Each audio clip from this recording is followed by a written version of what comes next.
Selamat siang buat kita semua. Kami dari kelompok 3 ingin mempresentasikan hasil kerja kami.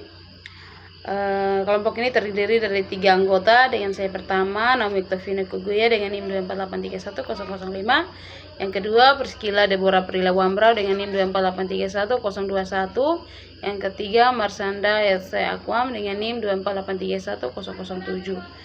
Judul atau tema kami adalah letak diplomasi di dalam politik dunia dan politik luar negeri. Kita akan masuk dalam materi. Yang pertama, latar belakang. Dunia semakin terhubung, interaksi antar negara menjadi keniscaya. Dan yang kedua, diplomasi politik adalah seni dan praktik utama dalam hubungan internasional. Diplomasi sebagai ujung tombak pelaksanaan politik luar negeri.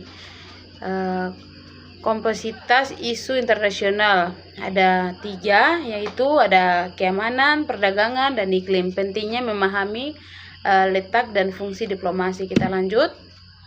Hakikat diplomasi politik. Definisi 1. Definisi 1 di situ ada seni dan praktik menjalankan hubungan antara negara melalui negosiasi. Yang kedua ada komunikasi, yang ketiga ada representasi. Yang kedua, definisi kedua adalah praktik mempengaruhi keputusan dan perilaku pemerintah asing melalui dialog. Yang pertama, yang kedua negosiasi, yang ketiga cara non-kekerasan. Inti dari diplomasi politik adalah upaya mencapai tujuan dan kepentingan nasional dengan aman dan persuasif. Oke, kita akan lanjut. Sejarah singkat dan perkembangan. Akar sejarah diplomasi telah dipraktikkan oleh peradaban kuno di India, Yunani, dan Romawi. Diplomasi modern berkembang pesat pasca Perang Dunia Kedua dengan bentuknya PBB dan organisasi internasional lainnya. Baik, di sini ada bilateral, multilateral, dan global. Posisi diplomasi dalam kebijakan luar negeri yang pertama itu ujung tombak kepentingan nasional. Jadi diplomasi ini adalah cara untuk mewujudkan kepentingan negara di luar negeri. Yang kedua itu ada alat untuk stabilitas dan selesaikan konflik. Jadi diplomasi ini fungsi itu dia bisa meredakan konflik. Terus dia bisa menyelesaikan konflik juga secara damai. Yang ketiga itu representasi dan komunikasi. Diplomasi ini dia bisa jadi wajah negara di mata internasional. Terus diplomasi ini dia petugas memastikan komunikasi antara negara-negara lain itu lancar. Elemen-elemen kunci dalam diplomasi politik yang efektif yang pertama itu ada negosiasi. Negosiasi ini inti dari dalam kegiatan diplomasi. Dia punya proses perundingan itu win to win, jadi sama-sama merasa untung.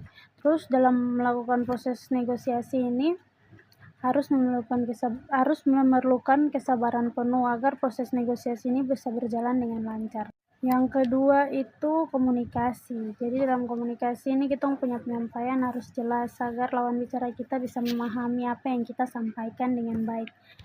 Terus kita tidak hanya berbicara kepada mereka, tapi kita harus mendengarkan apa yang mereka mau.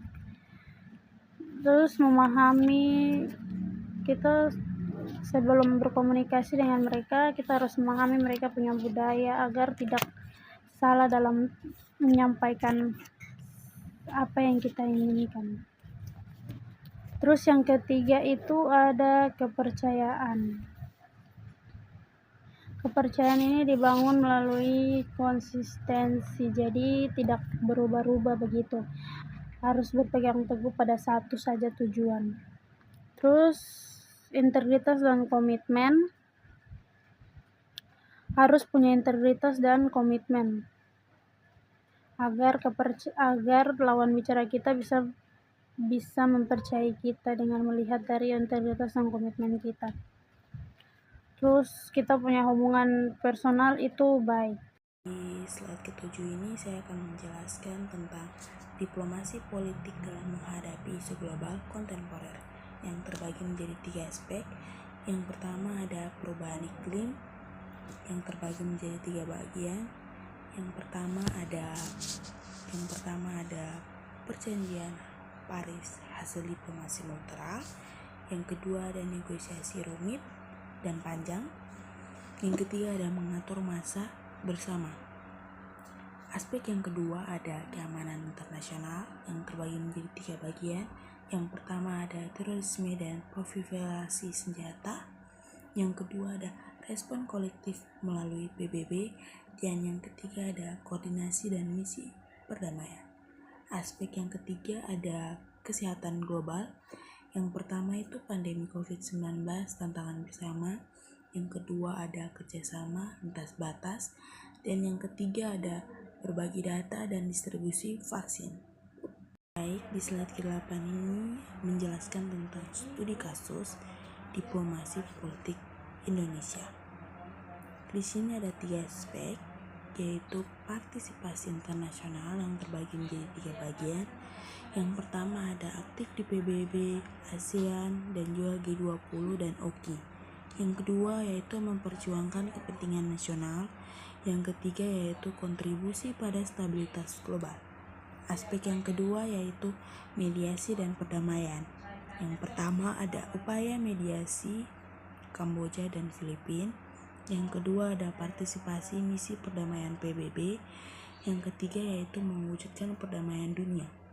Aspek ketiga yaitu hubungan bilateral, yaitu yang pertama kunjungan kenegaraan rutin, kedua yaitu dialog politik dengan mitra strategis, dan yang ketiga yaitu memperkuat hubungan diplomatik. Di slide berikutnya yaitu ada kesimpulan. Yang pertama, diplomasi politik menempati posisi sentral dan strategis dalam politik luar negeri. Yang kedua ada berfungsi sebagai jembatan antara kebijakan domestik dengan lingkungan internasional. Yang ketiga ada sebagai alat untuk mewujudkan kepentingan nasional. Dan yang keempat ada sebagai pilar untuk menjaga tatanan global. Dan yang kelima ada tanpa diplomasi politik yang efektif, politik negeri hanya menjadi dokumen tanpa aksi.